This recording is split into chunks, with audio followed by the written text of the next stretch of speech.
You think the story of the fallen angels ended with the flood. The sentence was passed, the water washed the guilty away, the case was closed. That is how it is told in every Sunday school. A book the church removed from the Bible, centuries before your Bible took the shape it has today, tells it differently. The sentence was passed, and then set on pause. And the thing that walked out of that pause, by the words of this text, is still moving across the earth, today, beside you. Picture a being that can no longer pray, not because it was forbidden, but because it burned down the bridge prayer travels up. 200 of them sit in the dark on the slope of one mountain and do the thing no defeated figure in any myth on earth does. They do not curse heaven. They call a human being to them, not to teach him a craft, not to take a daughter or an oath from him, but to beg him for the one thing they can no longer do themselves. The book that was taken out of the canon recorded that conversation almost word for word, and it recorded the answer the man carried back to them from heaven. Let me be honest with you. I began this episode certain I was telling a story about punishment. Half the script was already written from that angle. Heaven judged the guilty, the end. And then I reached a single sentence in the 14th chapter, deleted all of it, and started over. Because it turned out not to be a story about punishment. It is a story about a request, and about an answer one man carried down from heaven, shorter than the request itself. And if this book is not lying, still in force. What that answer is, I will show you, but not yet. Before I reach it, let us stop for a second, because everything ahead depends on one thing: whether the book that recorded the answer is real. And that you can almost check with your hands. The 5 chapters we are dealing with today reached us by 3 independent roads. The first lay in a cave above the Dead Sea. Among the Qumran scrolls, 11 copies of this book were found in Aramaic, and the scholar Yosef Milik, publishing them in 76, showed that the part about the Watchers is older than the birth of Christ by at least 3 centuries. The second road is Ethiopia, where the full text still lives inside the Bible of a church that never threw it out. The third is Greek fragments in the hands of the early Christian fathers, who quoted this book as scripture. We are not moving today to a weaker source for the sake of a sharper story. We are simply turning the same book to the chapter almost everyone stops before. You do not know this yet, but roughly halfway through what I'm about to tell you, 2 words you have read in the Gospels hundreds of times and never once asked where they came from will suddenly be given a birthplace. I will not name them now. I will bring you back to this promise at the exact moment the text keeps it itself. Let us return for a moment to where we stopped. In the first episode, 200 watchers, in Aramaic, Irin, the ones who do not sleep, came down onto Mount Hermon, bound themselves by a shared oath, took wives, and taught humanity what it was never meant to receive: weapons, sorcery, the reading of the stars. From them and mortal women were born the giants, the Nephilim, and the earth filled with blood. A verdict was spoken, and there almost every retelling stops.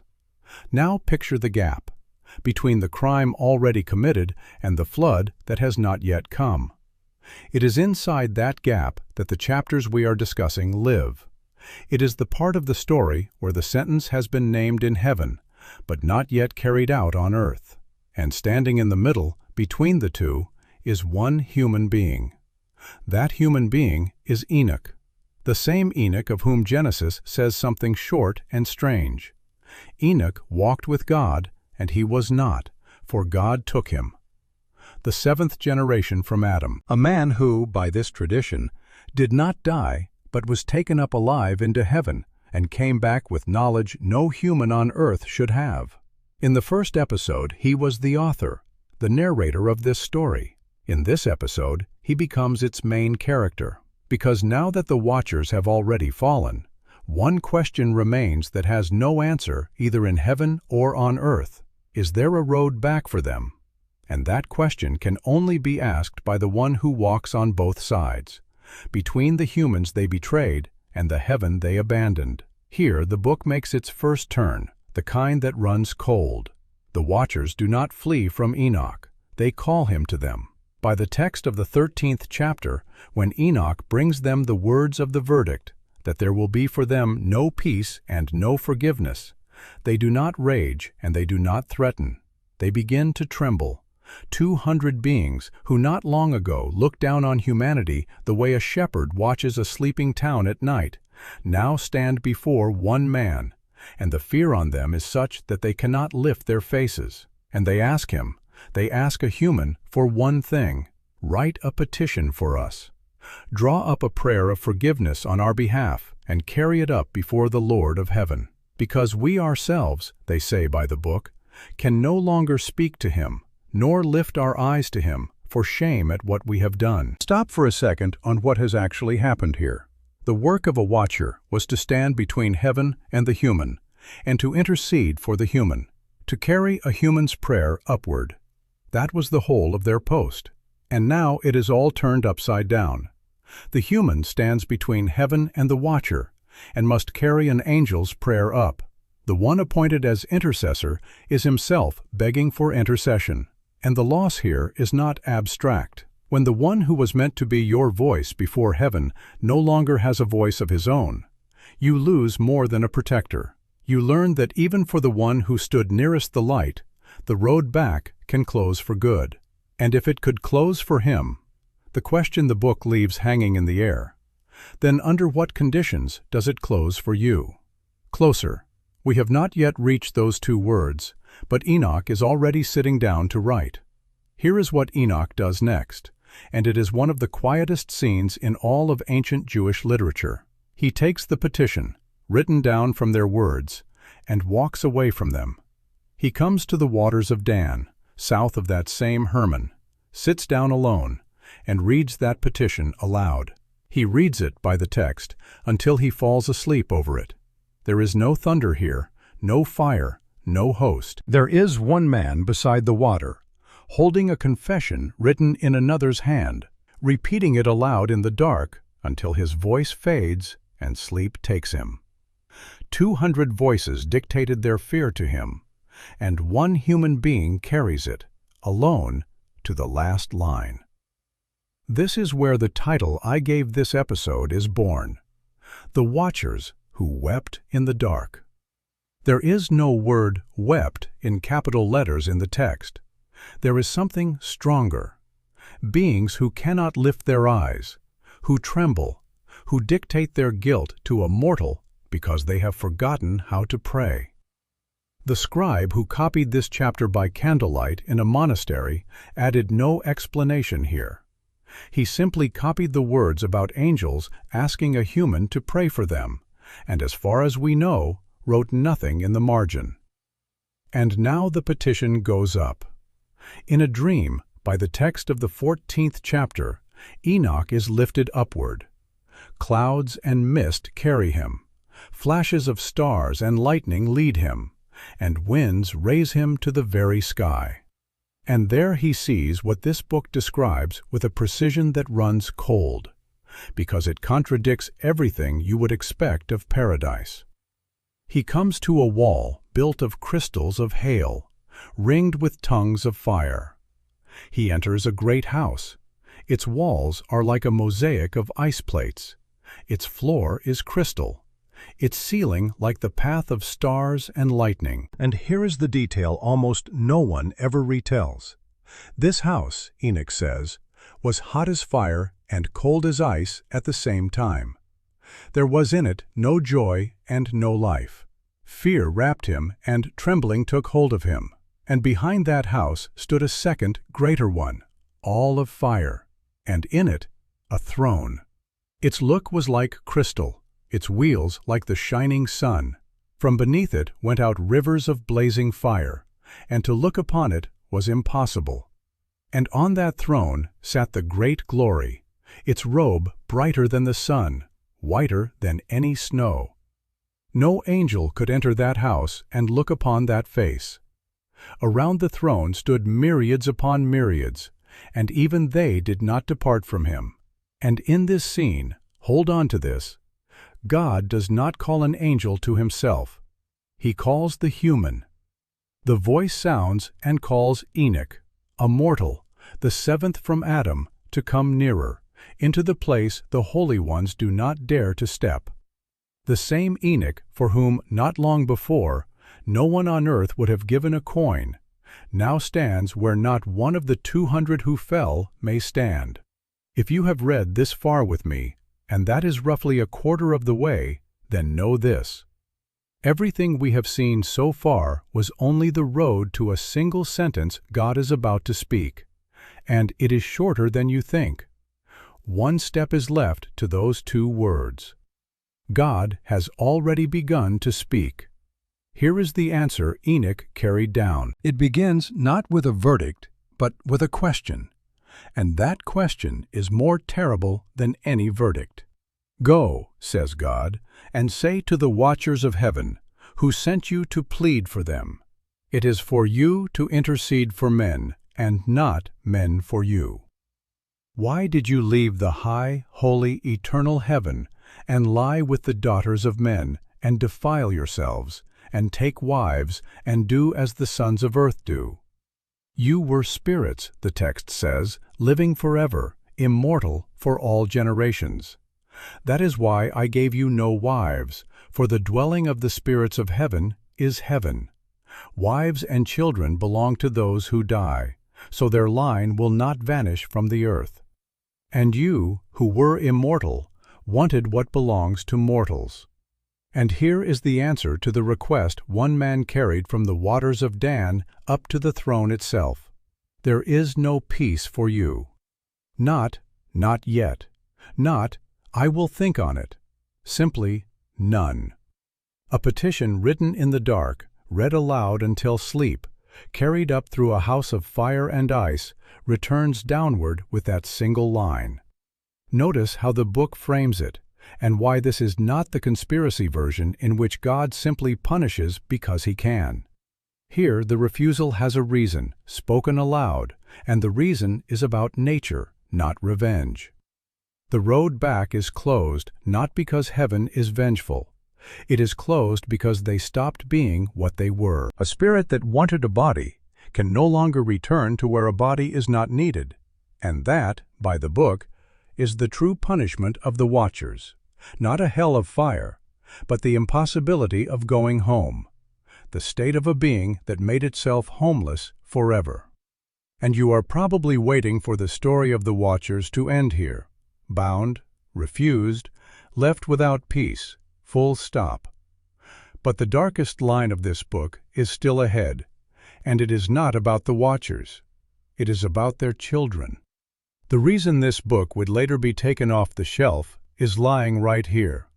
It could have been seen back then, by candlelight, as the scribe copied the 16th chapter. No one looked in time. Here is what it was worth walking all this way for.